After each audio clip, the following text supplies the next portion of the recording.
जाऊया.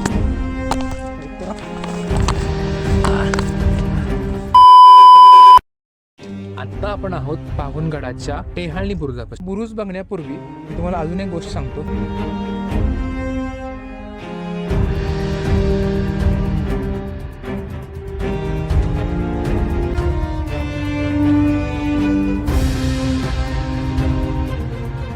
तसं मंदिर आहे. आपण आहोत किल्ले पावनगड ह्या गडाच्या महादेवाच्या मंदिराजवळ. इथून बत्ती द्यायचं काम टोपीमध्ये होतं. गोळा टाकायचा आणि मागून बत्ती द्यायची. एवढं बांधकाम दगडी चुना शिस म्हणजे त्या काळचं बांधकाम आहे.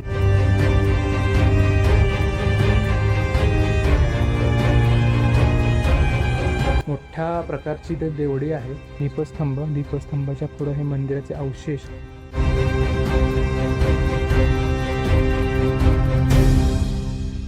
नमस्कार मंडळी, कसे आहात सगळे? आय होप तुम्ही सगळे मस्त असाल आणि मजेमध्ये असाल. तर आत्तापर्यंत तुम्ही बघितलं की आपण तासगाव ते पावनगड हा तुम्ही मोठा ब्लॉग आत्तापर्यंत पाहिला. आत्ता आपण आहोत पावनगडाच्या टेहाळणी बुरुजापाशी. आता माझ्या मागे तुम्ही बोर्ड बघू शकता, इथं टेहाळणी बुरुज आहे.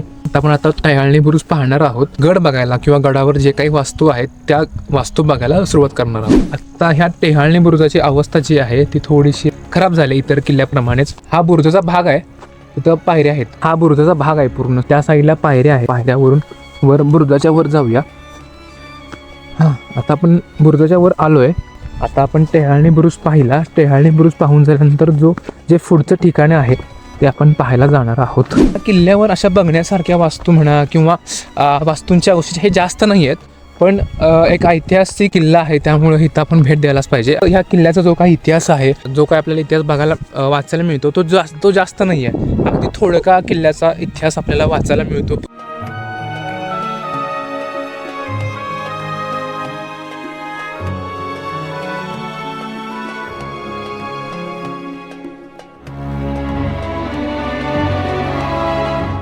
ह्या किल्ल्यावर जास्त मंदिर आहेत.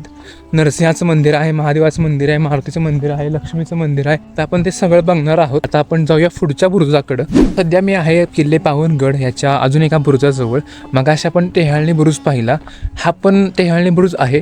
आपण ह्याला टेहाळणी बुरुज क्रमांक 2 म्हणून आपण त्या वाटेने इथं आलो. आता बुरुज बघण्यापूर्वी मी तुम्हाला अजून एक गोष्ट सांगतो.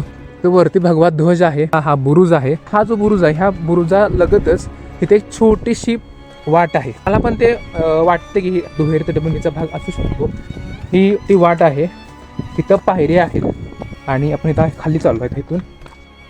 इथून खाली गेल्यानंतर आपण आता दोन्ही तटबंदीच्या मध्ये आहोत. आता ही तटबंदी इथे एक आहे, इथे एक तटबंदी आहे. पण जेव्हा तुम्ही अजून आत जाता तेव्हा तुम्हाला इथं चोर दरवाजा किंवा दरवाजा पाहायला मिळेल, जो की बंद करून ठेवलेला आहे. तिथं दरवाजा आहे, तो दरवाजा सध्या त्यांनी बंद केला आहे. आणि ही ती वाट आहे. आपण ह्या वाटेनं वरनं चालतो आलो होतो, इथून खाली आलो आणि आपण आता चाललो होतो वरती. तर मला हे तुम्हाला दाखवायचं होतं. आता आपण पुढचा जो भाग आहे बुरुजाचा तो बघूया. प्रत्येक किल्ल्यामध्ये किंवा प्रत्येक बुरुजामध्ये, किल्ल्याच्या प्रत्येक बुरुजामध्ये जे जंग्या पाहायला मिळतात ते जंग्या इथं पण आहेत. बाणांसाठी किंवा उकळत्या तेलासाठी. शत्रूने जर का हल्ला केला तर ह्या जंग्यांमधून बाण किंवा उकळते तेल सोडत जायचं शत्रूच्या अंगावर. इथं पण एक मोठी जंगी आहे. ही मारजंगी म्हणता येणार नाही, कारण मारजंगी मोठी असते तोफेसाठी, हे बाणांसाठी आहेत. आणि हा आपला टेहाळणीचा दुसरा बुरुज. आता आपण ह्या बुरुजाच्या वर जाऊया. पहिला बुरुज पाहिला, हा दुसरा बुरुज आहे. टेहाळणी बुरुज क्रमांक 2 आपण म्हणू शकतो.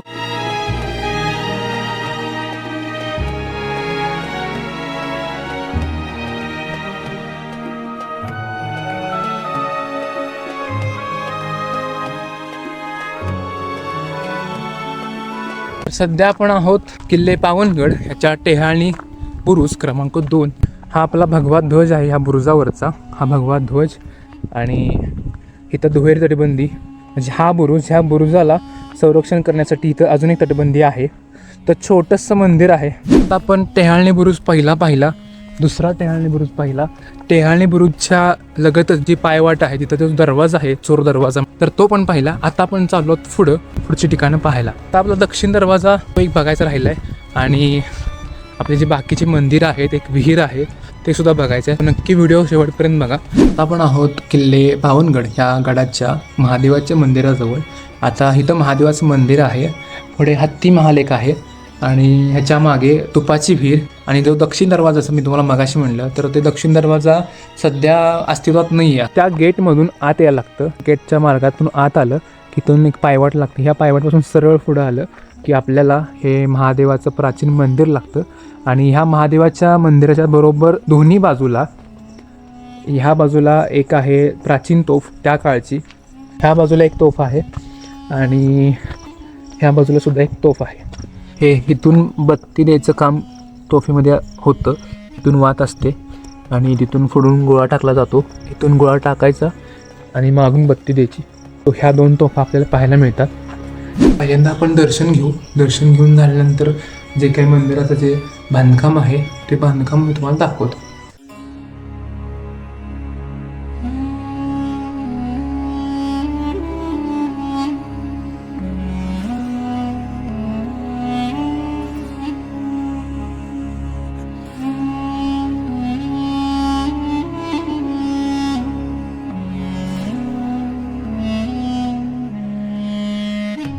पूर्ण दगडी बांधकाम आहे इथं. हे दगडी खांब आहेत जे इथं कोरलेले आहेत. एकूण 4 खांब आहेत टोटल. इथे एक आहे, या साईडला एक आहे आणि ह्या साईडला एक आहे. हा चौथा डाव. इथे नंदी महाराज. सगळं बांधकाम दगडी चुना शिस म्हणजे त्या काळचं बांधकाम आहे. इथं गणपतीचं दगडामध्ये कोरलेलं शिल्प आहे.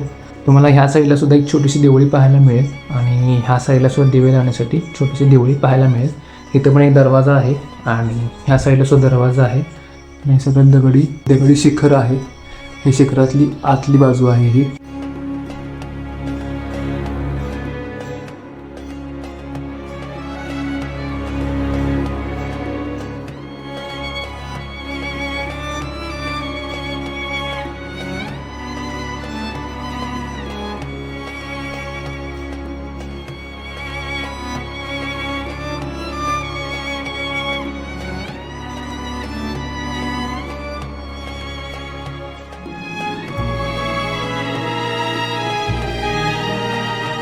त्या साईडला सूर्यचंद्र बुरुज आणि जो आत्ता माझ्या पुढे बुरुज आहे तो आहे यशवंत बुरुज. हा आहे यशवंत बुरुज. तिकडे आपला भगवा ध्वज फडकतोय. आपण आता बुरुजाच्या पुढं आहोत. इथं पण सेम तेच आहे. हा बुरुज आहे आणि ह्या बुरुजाला एक लागून तटबंदी आहे, म्हणजे दुहेरी तटबंदी आहे. ह्या बुरुजाचं संरक्षण करण्यासाठी ही तटबंदी बांधलेली आहे. आता आपण बुरुजाच्या वर जाऊया. ह्या मार्गातून सरळ पुढं आलं की इथं यशवंत बुरुज म्हणून हा बोर्ड तुम्हाला पाहायला मिळेल. ह्या बोर्डापासून सरळ पुढं गेलं की आपल्याला यशवंत बुरुज पाहायला मिळतो. इथून वर जायला वाट आहे आणि मगाशी पण ह्याच वाटेनं पुढे जाऊन बुरुजाच्या पुढे गेलो होतो. वर जाण्यापूर्वी बुरुजामध्येच एक प्रकारची खोली म्हणता येईल, खोली आहे इथं एक. आता हे मे बी देवड्या असू शकेल, पण हे बुरुजाच्या आतमध्ये आहे. काय स्ट्रक्चर काय माहीत नाही आहे. मोठ्या प्रकारची ते देवडी आहे. सैनिकांना किंवा मावळ्यांना आराम करण्यासाठी किंवा विश्रांती घेण्यासाठी हे ती असू शकते. आता आपण बुरुजाच्या वर जाऊया. आता आपण चाललो गडा त्या बुरुजाच्या वरती.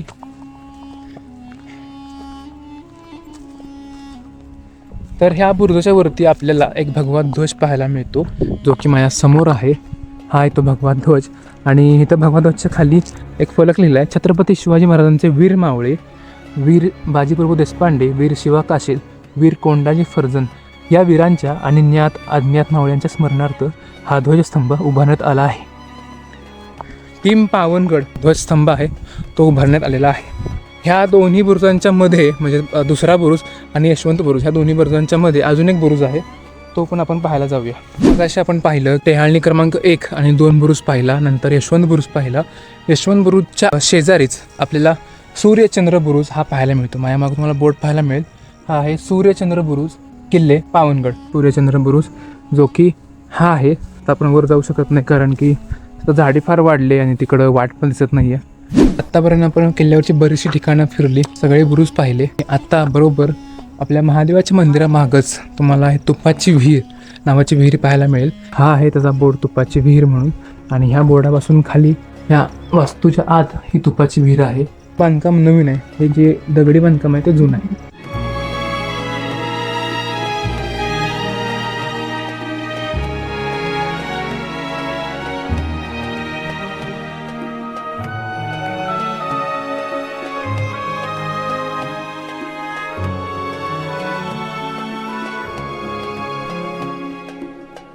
बऱ्यापैकी सगळा गड फिरून झालेला आहे.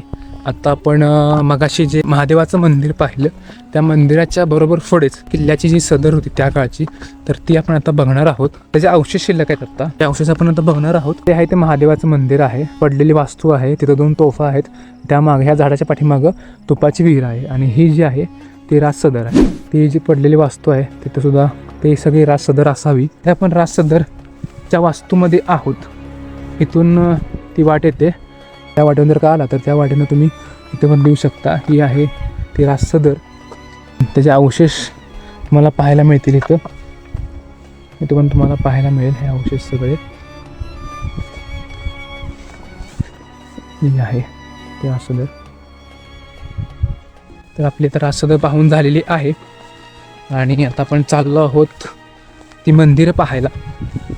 मला वाटतं 3 का 4 मंदिर तिथं आहेत त्या काळची. किल्ल्यावरून बाहेर पडताना माझ्या मागं जो रोड दिसतोय तो किल्ल्यावरून सर बाहेर पडतो. त्या रोडच्या साईडलाच डाव्या बाजूला आणि उजव्या बाजूला महालक्ष्मी मंदिर आणि नरसिंह मंदिर आहे. आता आपण आहोत लक्ष्मी मंदिराच्या जवळ. तर माझ्या पुढे जे आहे ते लक्ष्मी मंदिर आहे, ते आता सध्या बंद आहे.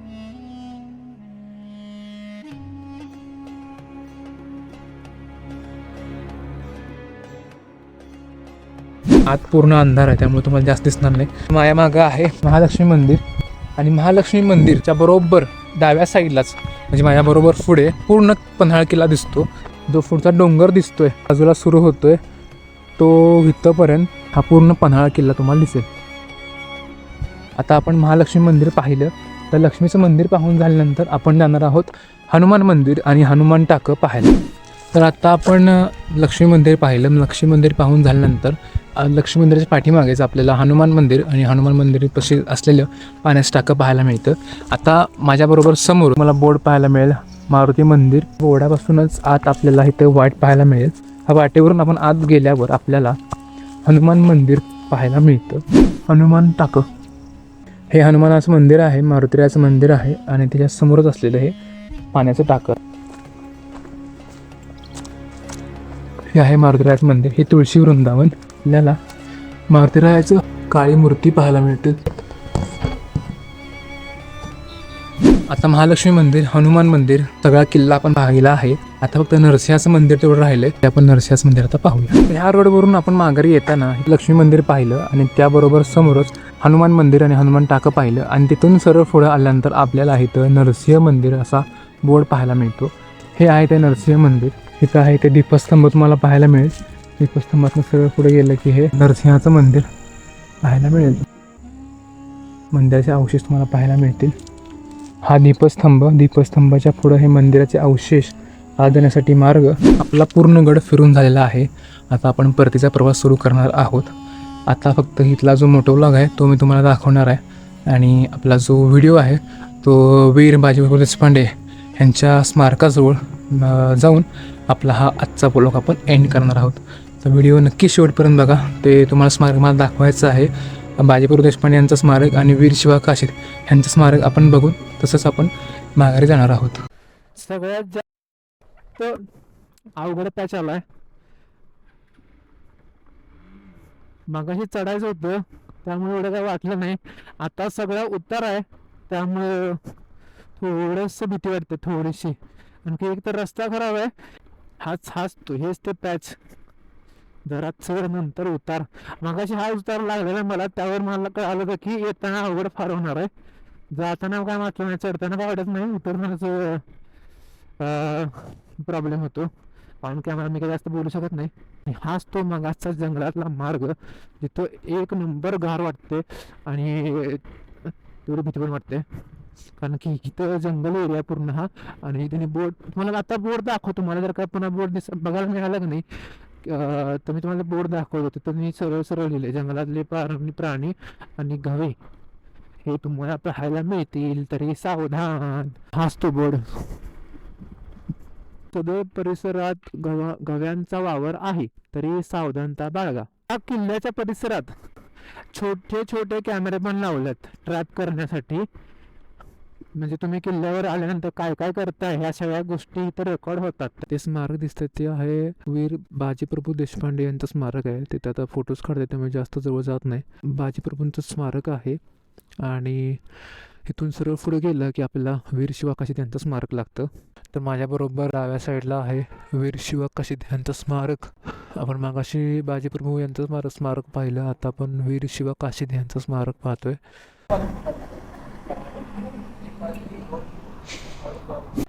दोन स्मारक पाहिली. आता आपण परतीच्या प्रवासाला सुरुवात करणार आहोत.